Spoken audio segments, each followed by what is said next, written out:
अगला जो विकास के बारे में पढ़ेंगे तो सर्वप्रथम 1918 में कबड्डी को राष्ट्रीय दर्जा दिलाने में महाराष्ट्र है वो अग्रणी था। भारत का एक राज्य महाराष्ट्र राज्य, और जिसने कबड्डी को राष्ट्रीय मंच पर लाया है।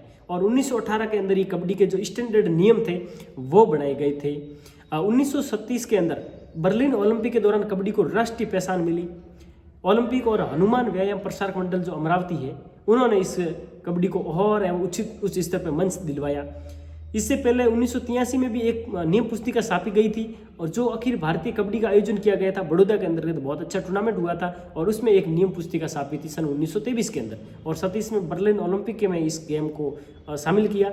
उसके बाद में 38 के अंदर इस खेल को भारतीय ओलंपिक में, यानी ओलंपिक में 37 में शामिल किया। उसके 2 साल बाद भारतीय ओलंपिक संघ में शामिल किया गया है। साल 1950 में ऑल इंडिया कबड्डी का जो फेडरेशन है वो बना। 1952 के अंदर राष्ट्रीय जो कबड्डी है उसकी चैंपियनशिप हुई, और उसके अंदर नियम और कानून कायदे बनाए गए। 1952 में ही एमसी और कबड्डी फेडरेशन है वो अस्तित्व में आया। अब 1962 के अंदर कबड्डी को विशेष पहचान मिली, और विशेष पहचान किस तौर पे मिली है, यहाँ पर है वो स्कूली गेम्स जो फेडरेशन है वो स्टार्ट किया गया, स्कूली गेम्स फेडरेशन ऑफ इंडिया। और आपको पता है स्कूल भारत के कोने कोने में होती है, ग्रामीण लेवल से शहरी लेवल से सभी में, और वहाँ अगर इस गेम को शामिल करते हैं तो आप निश्चित तौर पर पूरे भारत के कोने कोने में कबड्डी का प्रसार कर सकते हैं। वैसे मुख्यतः ग्रामीण क्षेत्रों में ही कबड्डी का विस्तारित रूप था, जो आज प्रो कबड्डी ने शहरों की ओर भी इसका बढ़ावा दिया है इसको, लेकिन वहाँ आप देखते हैं तो ये मुख्य पॉइंट था, जो कबड्डी को है वो स्कूली गेम्स फेडरेशन ऑफ इंडिया में शामिल किया गया, और उससे विशेष पहचान मिली, और भारत के कोने कोने में इस कबड्डी को है वो खेला जाने लगा स्कूली छात्र छात्राओं द्वारा। फिर इसकी जो AKFI all India kabaddi federation ये बना, इससे भी कबड्डी को है वो काफ़ी नई पहचान मिली, एक नई संस्था अस्तित्व में आई, और पड़ोसी देशों में भी कबड्डी को लोकप्रिय बनाने का काम इसने किया। इसके बाद में आप देख सकते हैं कि कबड्डी के अंदर 1971 में स्पोर्ट्स अथॉरिटी ऑफ इंडिया के द्वारा जो कोर्स किया जाता 6 सप्ताह का, 1 वर्ष का, एक 4 वर्ष का होता master of sports, certificate course of sports और डिप्लोमा कोर्स ऑफ स्पोर्ट्स, ये जो अलग अलग समय अवधि में कोर्स किए जाते हैं, तो उन कोर्स के अंदर भी कबड्डी खेल को शामिल किया गया। कबड्डी के भी कोर्स है वो करवाने चालू किए गए। वर्ष 1974 में भारतीय पुरुष टीम ने सांस्कृतिक आदान प्रदान कार्यक्रम के रूप में बांग्लादेश का दौरा किया, और उसके बाद में बांग्लादेश भारत में आया था 1979 में वापस गेम खेलने के लिए।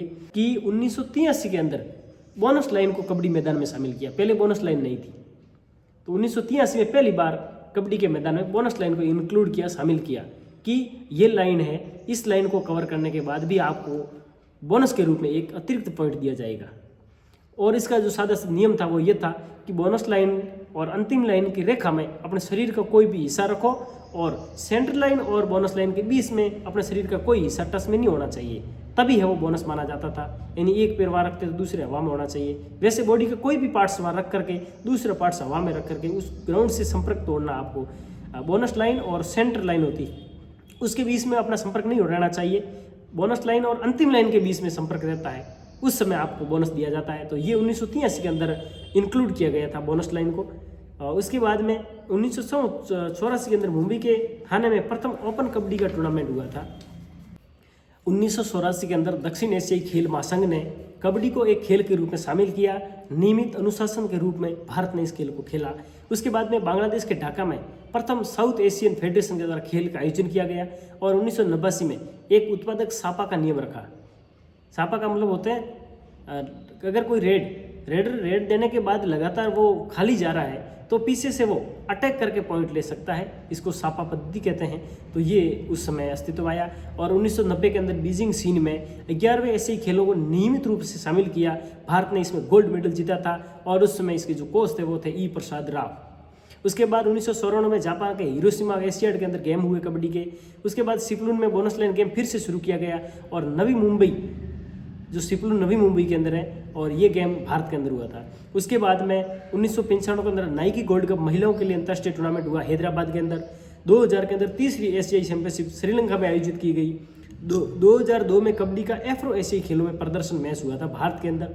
फिर 2002 में एशियाई खेल बुसान दक्षिण कोरिया में हुआ, और 2004 के अंदर पहला विश्व कप वडाला मुंबई के अंदर हुआ, और इसमें आपको पता है भारत ने गोल्ड मेडल जीता था, ईरान ने सिल्वर मेडल जीता था, बांग्लादेश और जापान ने मिक्स संयुक्त रूप से तीसरे स्थान का ब्रोंज मेडल है वो प्राप्त किया था।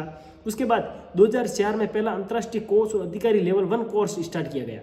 2004 में ही वर्ल्ड कप हुआ, उसी समय कोच के लिए ट्रेनिंग सेंटर के रूप में एक नया कोर्स है वो विकसित किया गया और जिसको लेवल 1 कोर्स कहते हैं, और वो बालेवाड़ी पुणे के अंदर इसका काम है वो स्टार्ट हुआ था, कोर्स स्टार्ट हुआ था।